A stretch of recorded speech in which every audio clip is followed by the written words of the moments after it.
Bharatiya Janata party सत्ता में पहुंचने के लिए संविधान का तो इस्तेमाल करती है, संविधान के बारे में चर्चा तो करती है। अब छोलिया हो या लोबिया, सफेद चने या काले चने, सब कुछ मजेदार बने। संविधान पर चलने की और संविधान को मानने की बात करती है सत्ता में आने तक।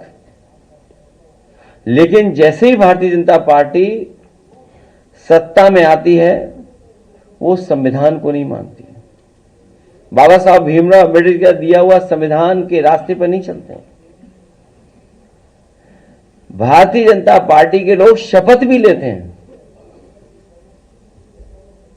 शपथ लेकर के ये महसूस होता है उनके काम करने के तरीके से कि उनके शपथ ग्रहण में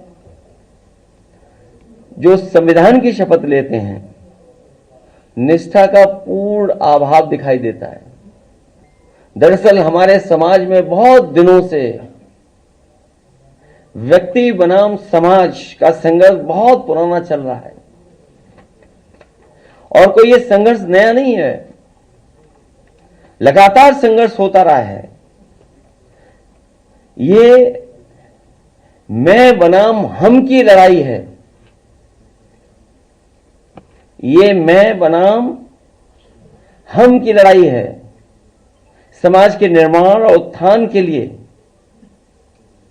अपनी व्यक्तिगता का विलय करना होता है, जो ऐसे खुद परस लोग कभी नहीं करते हैं। जो मैं बोलते हैं वो कभी स्वीकार नहीं कर सकते हैं। इसलिए ये लोग पीडीए के भी विरोधी हैं, क्योंकि पीडीए पीड़ा के एक सूत्र से बंधे लोग हैं। जितने भी पीडीए के लोग हैं हम सब किसी न किसी एक पीड़ा से जुड़े हुए लोग हैं, एक दूसरे से बंधे लोग हैं। उनकी एकता और एकजुटता से व्यक्तिवादी नेगेटिव लोगों के लिए चुनौती बन करके आती है। उनकी सदियों से चली आ रही सत्ता की सोच को ये पीडीए की ताकत हिला रही है, इसलिए ये लोग नेगेटिव हैं। क्योंकि संविधान और आरक्षण के खिलाफ सीधा सीधा बोलने से उनको लगता है कि उनका वोट खिसक जाएगा।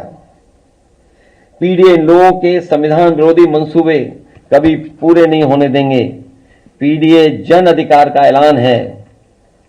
एकाधिकार के मुकाबले जनाधिकार जीतेगा। और मैंने कई मौकों पर कहा है, एनडीए नेगेटिव लोगों का नारा है, पीडीए पॉजिटिव लोगों का नारा है। मैं आप सबका बहुत बहुत धन्यवाद देता हूं प्रेस के लोगों का। दादी के हाथों का जादू और खुशबू से महकता घर, माँ की मुस्कुराहट और खाने की सुगंध। MDH गरम मसाला, क्योंकि हर रिश्ता है स्वाद से जुड़ा।